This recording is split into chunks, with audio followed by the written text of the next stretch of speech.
Kasunod ng desisyon ng Korte Suprema sa impeachment case, pinasalamatan ni VP Sara ang mga humamon sa anyay pang-aabuso ng Kamara.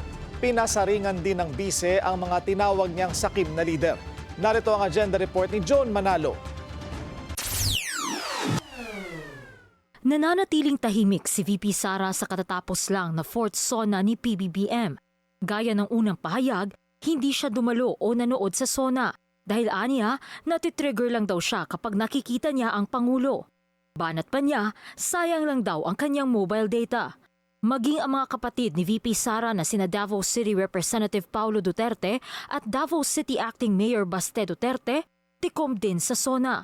Pero pagdating sa usapin ng impeachment, buhay na buhay ang bise.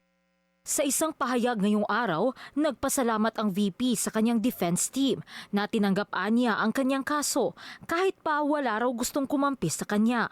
Pinasalamatan din niya ang mga humamon sa umano'y pang-aabuso ng Kamara. Kabilang sa mga petitioner si Attorney Israelito Torion na legal counsel ng KOJC leader na si Apollo Kibuloy na ngayon ay nakakulong dahil sa human trafficking at sexual and child abuse.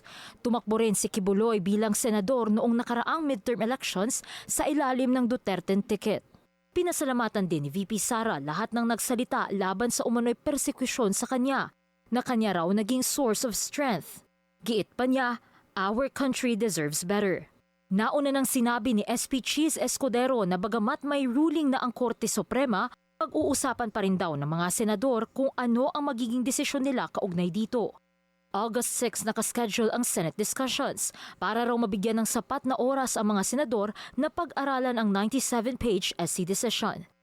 Isang motion for reconsideration naman ang ikinakasa ng Kamara dahil nakaangkla raw sa maling findings ang SC rulings sa impeachment. Para sa agenda, Joan Manalo, Billionario News Channel.